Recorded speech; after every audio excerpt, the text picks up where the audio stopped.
Hope my hair and makeup's okay for this.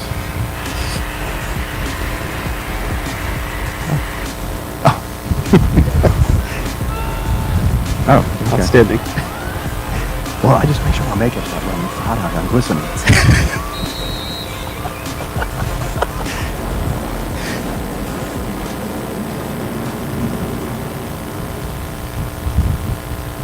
Hey everybody, it's Christopher over here at Midday News. I'm with Heath Rominger, and we are here with Phil Tisa to start our very first final approach to kickoff. Phil, how in the world are you? I'm doing great, guys. Appreciate y'all coming and hanging out with us and letting me come jump in with you for a minute. Dude, it's gonna be fun. So just run us through. I saw a bunch of guys in very nice licensed collegiate apparel over there. What were you doing over there? Oh, talking to a couple of college coaches, Boston College and Tulane. We're out here checking out practice today. It's been an incredibly busy spring. Right at 40 schools coming out this spring to check out our guys. So really excited about the opportunity for our kids. So a lot of spring games, and that's why we're here today is to talk about spring football. We got a bunch of games all across the Emerald Coast today. Heath, how you feeling about all these games? Well, I'm excited. Spring is always a great time to evaluate the where you stand coming off from last year and where you're going into the next season. You got your returning players coming back. I understand you got a good roster coming back. You guys had a really impressive season last year. Catholic was your nemesis there. Do you have anybody scouting them tonight in Niceville to help you out? I can neither confirm nor deny. I love it. I mean, we definitely have some guys going out and watching games, and at the same time we're also trying to mix in watching our baseball teams playing in the state championship tonight too. And Coach Tisa, I think you already have a guest that wants to see you play. Yes. So just come on through. Oh, come here. We got a special guest here. Special guest. It's going to be awesome. So, I mean, we're talking a little bit of football, a little bit of parenting. How are you balancing parenting and football right now? I'm very fortunate. My wife is a football fan, and my daughter loves coming to the game. So, we just find a way to make it work. It's just part of life. So you guys have Bay. Xavion Morgan played out of his mind last year. Bay, I think, surprised everybody with how good they are. Mm-hmm. What are you looking at in this spring game, especially because you guys are going to play them at the end of the season, really? Yep. Just really, I don't even care so much about what they do as much as I want to see our guys go out and execute what we've been working on the past 4 weeks. And I want to try, number one, get out healthy because we've been kind of banged up all spring long. And, get guys on film so that we can go back and evaluate, see who's Friday night ready, see who's not quite Friday night ready, and, figure out where we are roster-wise. So you guys, are really busy in the spring with all the game tape you guys are about to create and watch. Do you guys eat snacks while you're doing that? Do you guys have, a favorite thing to eat while you're watching film? It just depends on what time of day it is. Very honestly, good. I do a lot of my film work in the morning, so I'm not a big morning food person. So not typically for me, but everybody has their own. Yeah. Coach, speaking of getting your teams ready you're getting your guys ready for the spring and stuff. You got 4 weeks to get them prepared for tonight to really kind of see where they're going. And then have you changed your play calling based on your incoming freshmen and sophomores that are moving up? Are you still going to run the same schemes? I mean, what's the dynamics that you kind of changed throughout the past 4 weeks? Well, really, honestly, the biggest thing for me is the fact that have a new offensive coordinator. So it's really going to be kind of molding the stuff that he does in with the stuff that we've been doing. Still have a very talented quarterback. So making sure to showcase what he's capable of doing as well. So don't want to give away too much. I want people to come out tomorrow night and figure out what the 2026 Seahawks are going to look like. Yeah, very good. Well, the schedule, I'm looking at it. You're Gulf Breeze at home. You're at Fort Walton Beach. FSU High School is going to be here for week 3. Pensacola at Arnold Pine Forest. Walton at West Florida Tech at Bay, and then finally rounding it out with Catholic. Why did you decide to keep Catholic on the schedule? Thought we had a different game in that spot, and just didn't kind of work out. And when you're sitting here trying to evaluate who you want to play, who you don't want to play, because there's teams out there that I don't want to play and don't think we match up well with. Last year we had some battles, so kind of like an opportunity, to run that back and see if maybe we can't get them. And the district, you guys are now in 3A, which is really great. What are you guys thinking about Pensacola, Pine Forest, West Florida Tech? You guys are just moving up. Those West Florida Tech especially impressed me. They're a very gritty team. I didn't see them as having a bunch of 5-star players, but they play well together. And that's kind of the vibe that we got from seeing them last year. Is they're going to be a tough opponent. They're going to play well. They're going to play hard. You don't really necessarily see just a bunch of standouts that are going to that you're worried about, but just the way they work together. So really we've never really played a lot of those teams before other than Bay, so it's going to be a new experience for us. Well, Coach, anything else you want to tell the Seahawk Nation? What are you guys up to, before your spring game? What are you guys looking out for other teams, anything like that? No, just looking forward to hopefully I'm going to watch our baseball team try and bring home a state championship tonight, so that's kind of on my agenda. And I want all Seahawks come out tomorrow night. Anybody come out tomorrow night, 6:30 kickoff here against Bay in the Hawks Nest. Get your tickets on Huddle Tickets. Yeah, so lots of stuff coming on, and when we come back, we're going to be talking about Niceville football, Fort Walton Beach, Crestview. Mosley's in town over in Fort Walton Beach, and so is Pine Forest, and Choctaw is hosting your last year's nemesis, FSU High School. So we got a lot to cover today. We're excited to be with you, so stay with us.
I'm here with Coach Adrian Robinson, fellow alumni, teammate, and now the head football coach here at Niceville High School. And Coach, I got to ask you. Yes. You and I played on this field.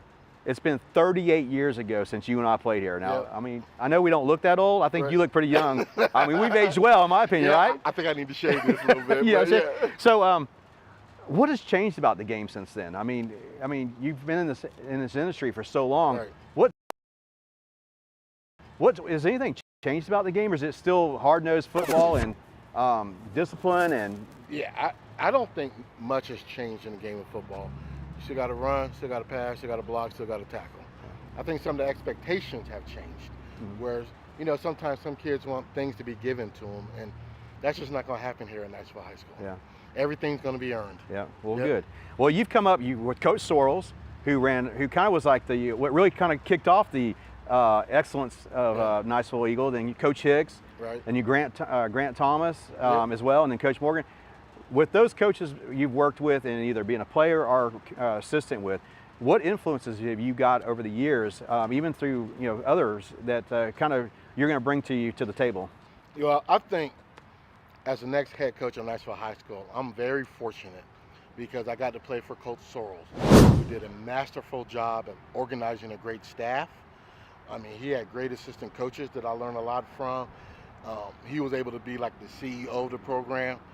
And then I learned from Coach Hicks as a player and a coach who was very detail-oriented. I don't think there's a man alive that is as detailed as Coach Hicks is. And then I got to work for Coach Thompson. And as a head coach, to also be the player's cheerleader as well, I learned that from him. And then even last year with Coach Morgan, Coach Morgan came in with so many different ideas, especially on the offense side of the ball. Things didn't quite work out the way he wanted, but I still think he brought a lot to the program. And I've just been fortunate to learn from, the last 4 head coaches. I'm just going kind of take all that in. And to me, you know, simple phrase is everything matters. If you look back at the last 4 head coaches, I just came up with my coaching philosophy is going to be real simple. Everything matters, whether it's on a field, how do you prepare for a game, in the classroom, how you act outside of the program. Nobody says Joe Smith acted up. They say one of your football players acted up.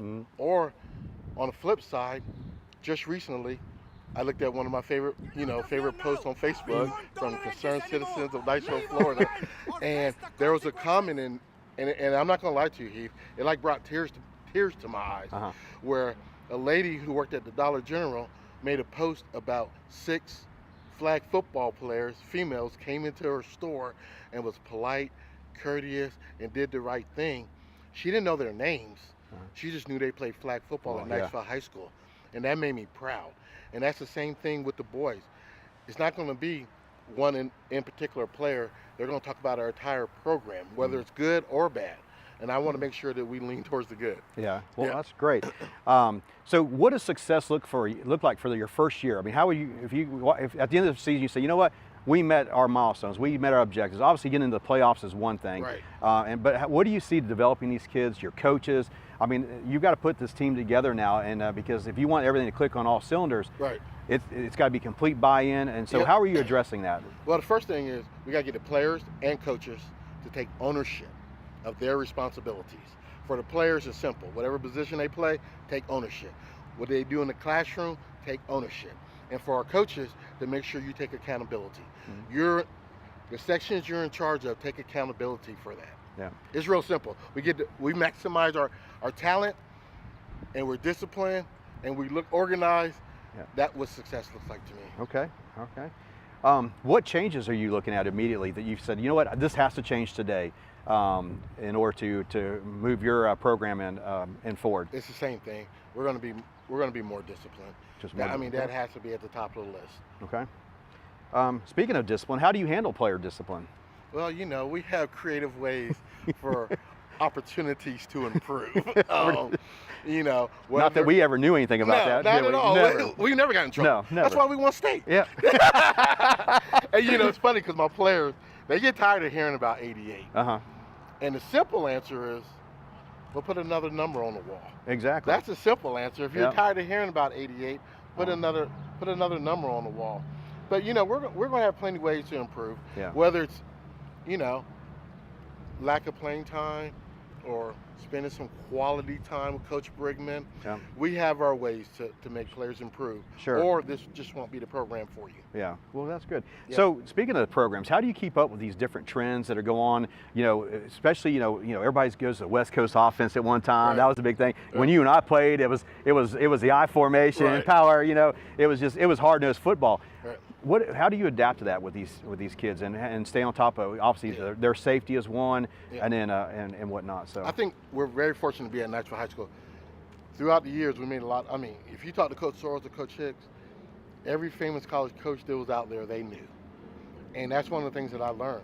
When I first started being assistant coach here, one of the first things I did was get on the road and drive to Florida State, Mississippi State, Alabama, Auburn, and meet these coaches and figure out what are they doing. How can what they do improve our program? Right. Not just the recruiting aspect of it, but we'd also spend time in their meetings and learn what they're doing. From one of the first things that when Grant Thompson came here, we went to Kentucky. Yeah. And we were ahead of the ball game. Yeah. I mean, I remember we played a game, I don't want to say against who, but we handled them pretty easily. During the game, you can see their players like passing out and throwing up because we were playing at such a tempo that they couldn't keep up. Now everybody's doing that. So what's the next move? Yeah. And that's what we'll figure out before the fall. Sure. Well, you know, when you and I were playing together, we had an intense off-season program, if you remember. Oh, yeah. I mean, you know, the off-season or spring workouts were hellacious. Right. Then we go to two-a-days. Y'all still do two-a-days anymore? No. Oh, my gosh. Well, I mean, you know, we're in 2026 now. Oh, my God. Certain things are not allowed like they were in the 80s. Man. There will be no putting hands on players anymore like the 80s. Not that ever happened. Right, not like the 80s. Yep. You know, two-a-days or, you know, run kids so they pass out. It's a little different now. Right. We got to make sure we follow the rules. So that would be how the game's changed then. Right, right. But you can still build toughness. Sure. You can still build character, and that's what we're going to do.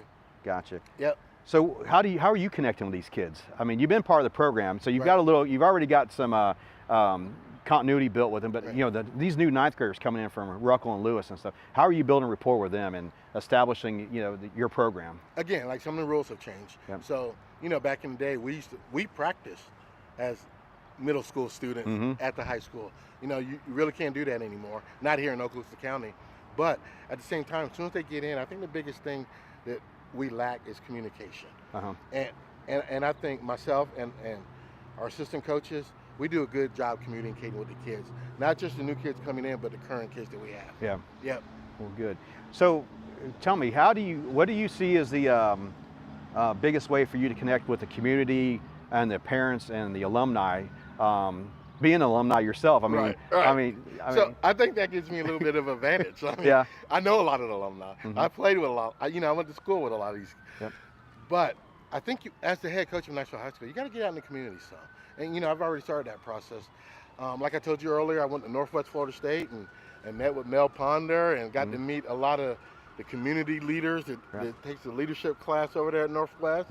That was a great opportunity for me and my defense coordinator, Cody Martin, who's, by the way, is outstanding. I think it's just a good opportunity to get out there and kind of talk a little bit about the direction of the program going in and some of our needs that we will be needing from the community. Yeah. And I think it's a good thing. Yeah. Everybody's excited. Everybody's looking forward to next year. So Yeah. Well, so speaking of that too, is what kind of offense and defense are you running? So I'll tell you, a couple years ago, I had one of the kids come up to me and say, "Hey, what's better, the '88 defense or their current defense?" I said, Right. "Well, here's my comment to you was as well. The '88 team only allowed 66 points the whole season. Right. You guys allowed 66 points in 2 Right. games. So, Right. so what do you see right there? The difference in the players on the defensive side of the ball there? Well, I mean, to defend some of these newer age kids, back in '88, offenses weren't as explosive as they are now. Yeah. We were able to line up 4-4 cover 3 Uh-huh. and just say, try us. Yeah. So that, that's a little different. But we have to be multiple. Yeah. We're multiple on defense. Anything you can possibly imagine, Coach Martin can send it your way. Yeah. Any blitz, any coverage, he can send it your way. Offense is the same thing. We're going to base our offense, we're going to tailor it to the talent that we have. Yeah. We have a pretty good quarterback coming back, Yep. but we also have a pretty good running back coming back. Uh-huh. So get ready Yeah. 50-50. Yeah. We can throw it and we can run it. Yeah. So Well, I think one of the things I saw develop too with Coach Morgan too, when I saw the offense really open up and you're really passing and running the ball than you were the previous couple of years too. Right. So I think one is the alumni and the fans really like to see that aggressiveness, Right. Opening up the field and having a playbook that was more than 8 plays, Right. So which is really nice. I mean, I'm excited when I see those plays. Right, So right. I understand that, but Yeah. we also want to make sure that we finish the game with W's. Gotcha. And Yeah. Coach Thompson may have only ran 8-9 plays, but he won 60 games He in 6 did. years. He did. So we got to find that fine balance. Sure. And not only that, when you're multiple on offense, the kids get a little bit excited. Yeah. They get excited to do some different things, but at the same time, we want to make sure the results are what we want as well. Exactly. Yep. Well, Coach, welcome aboard. I'm Yeah. looking forward to what you're going to bring to the table. You do Right. bring a plethora of experience with you, not only on the field but in the coaching arena as well. Yep. And I wish you the best, and we support you, the community, 100%. And say go Eagles. Yeah. So, Go Eagles. Coach Adrian Robinson, Heath Rominger here with.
Definitely. And then over on the pro side of the ball, we have 3 Niceville alum that are playing professional football this year. Of course, the Thomas brothers, Azarieh and Wanye, are playing. Wanye has moved to the Colts, and then Khalil Jacobs got picked up as a free agent for the New England Patriots. Yep. That's awesome. So, lot of impressive stuff going on at Niceville. But when we come back, we're going to be talking about other great teams here locally on the Emerald Coast. Crestview and Fort Walton Beach and Choctaw, they're all coming to play today. And so we're going to talk about them after this quick commercial break.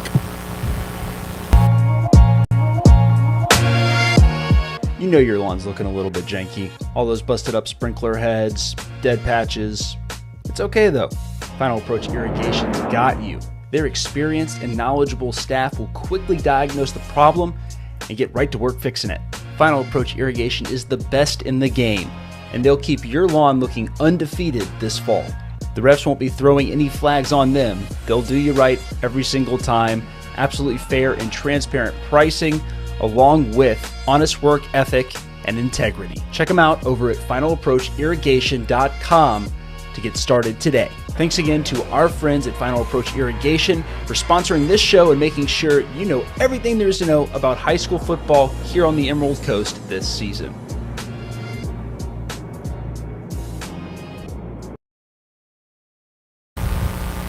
Welcome back, and I know you can't see me, but you can see this awesome screen that we've put up here. That's because there's a jamboree going on in just a little bit at Fort Walton Beach High School. You got Fort Walton Beach, of course, there. Crestview is going to be playing as well. And 2 other teams that I think everybody's going to be really interested in this year, Heath. Pine Forest and Mosley are playing. Absolutely. Those are 2 very competitive teams in their districts. They played Niceville last year and at home and walked away with a W on that one. They made it through the second round of playoffs, I believe. So we had a lot of teams here in the area representing the playoff ranks as well. So Mosley being one of them, we're looking forward to seeing what they bring to the table. And Mosley's always ready, man. Tommy Joe's always got them prepared. They're a great football team. They held off a surge from Niceville last year. And then they've played a bunch of teams really close. I'm excited because they're going to play Choctaw in Panama City Beach, or I guess Lynn Haven or Panama, wherever that stadium is that everybody plays at in Bay County. They're going to be playing them there. I think that's going to be an awesome game, and I think it's a strong candidate for our first game of the week. Absolutely. Panama City is a great area to go to. That's a great stadium, by the way, and these are 2 great teams that I think they're going to put on a good show. Absolutely. So let's talk about Fort Walton Beach just here for a minute. I want to bring up their calendar if that's all right. Last year 2-8, but talked to head coach Josh Pulliam, and they're looking really good this year. They've made a lot of strides. They're getting in their groove. They've got the quarterback situation figured out. They have a lot of athletes at Fort Walton Beach, and it's good that they do because they have a pretty rigorous schedule this year. They're starting Pensacola, then here at South Walton. I guess South Walton's going there. West Florida Tech, and then they have district games against Milton, Gulf Breeze, Choctaw, and Escambia. I mean, that's a tough slate of games. Absolutely. And Fort Walton Beach is like, Choctaw and Niceville have produced a lot of great athletes out of their programs over the years. And I think Coach is starting to find his groove, and I'm looking forward to a very impressive season for Fort Walton Beach. I mean, putting aside Baker, Fort Walton Beach has the most state championships here in Okaloosa County. They have 2. Yeah. Right, and so before we go any further, let's hear from head coach Josh Pulliam. Let's get that tape rolling. You may see me post, or you may see some things where we say chop wood and carry water. That's really the big deal. Just making sure that every single day, no matter what, you're chopping wood and carrying water to the best of your ability, like a Viking is supposed to. Gosh, the mystique is there. The community and the fans are out there. They communicate with me probably every week, at least once a week. Random texts and things that I get. It's just good to see. And we're trying to rise from the ashes because, like you said, it is a storied program that's been down for a little bit. And there's a few factors that are kind of involved with that, with some transfer stuff and some turnover in coaching and things like that, replacing about eight starters on that side of the ball as well. So we'll try to get a little razzle dazzle on the offensive side of the ball, make some things rock and roll, and then just try to play sound very good defense flying around to the football. Out we don't fight like everybody else. We've got to be creative in the ways and get the ball into our playmakers' hands. And Laven does a great job of dealing the cards. He can run the offense, and he has a lot of moxie. He's been playing quarterback since he was probably 6 or 7 years old, and younger guy, and he commands the offense well. The offensive line is going to be young, and they really take to him, and we're excited where we're going with the offensive stuff, because he won't be the only one taking the snaps out of the backfield. Man, I just want people to know that every day these guys are trying to put out a positive product and be proud of what Fort Walton Beach is trying to become, and understanding that these guys know the history and how important it is.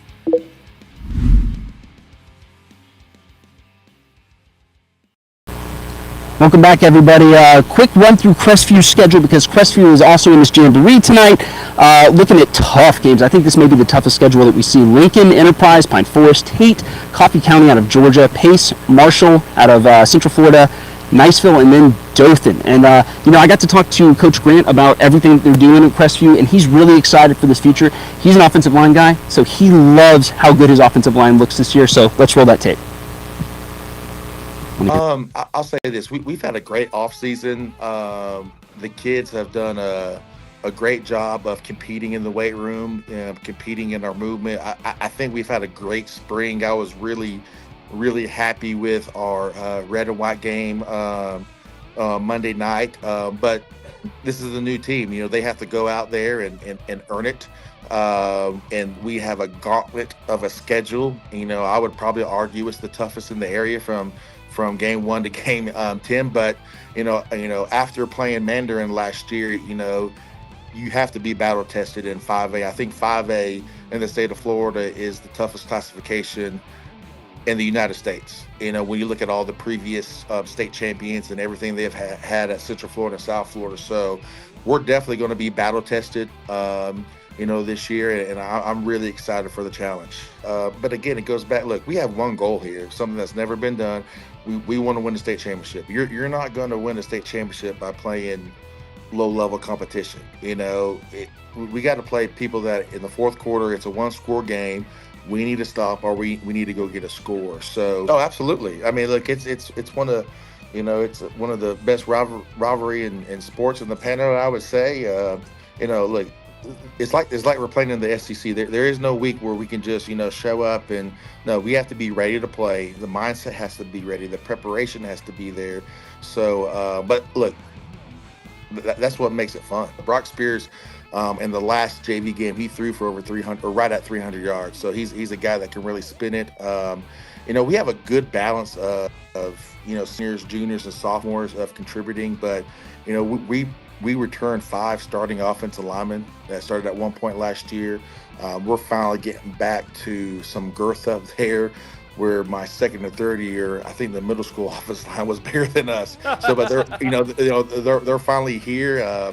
So offensively, we're going to try to hit you in the mouth. You better be ready for power, counter, inside zone, and then but we got some guys on the outside with TJ Union. Rashawn Cargill, Elijah Rice, that you're going to know their names by the end of the year out at receiver. So we're definitely excited. And then defensively, this might be one of the best defensive units we've had since I've been here. They had a good showing in the red and white game. Now, obviously, you got to prove it every week.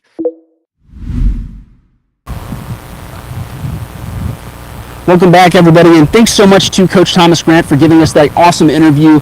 I'm really excited about Crestview.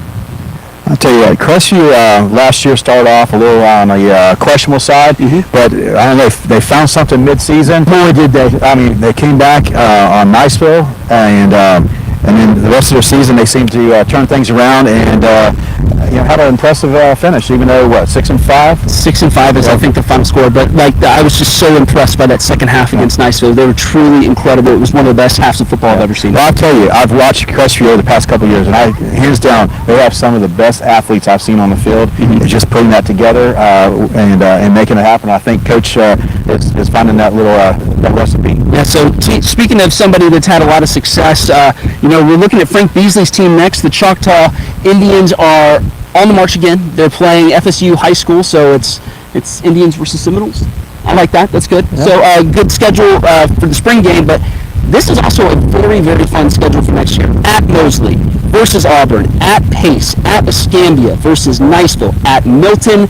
Then they play Fort Walton Beach, Booker T. Washington, Gulf Breeze, and then they wrap it all up with 7A Alabama State Champion of 2025, Thompson, Alabama. Aren't they back to back? I think so. Yeah. Yeah, they're pretty big program there. So we got to talk to Coach Beasley a little bit about everything that's going on at Choctaw and how they're going to make another long run if they can do anything about it. Carter Bracco's a leader of people. He's an outstanding kid, and I'm extremely proud and glad that he's in our football program. I mean, he's awesome to watch because, like you said, he can line up pretty much anywhere on offense. Yeah, that October 30th game is actually Thompson, Alabama. Oh, my bad. That's all right. Yeah, they're the defending state champion up there. So just the defending state champs. Cool, excellent. Yeah, in Class 7A, they're notorious. The schedule, I love playing tough schedule. It gets us ready. It gets our kids prepared. It makes us. We don't shy away from anybody, right? And like that's the way I've always gone about this thing. And when I got here, I felt like we needed to do that, and not. That's how you're going to build a program, in my opinion. And if your kids are going to believe in you and what you're doing, sometimes you got to. We took our lumps early. I mean, my first year here, Niceville beat us 39-0, but we didn't take them off the schedule. We kept going and kept going and they beat us 4 years and 5 years, 4 years in a row. We kept plugging away at it, and you don't ever back down from great programs. You just keep fighting and trying to figure out a way to get better.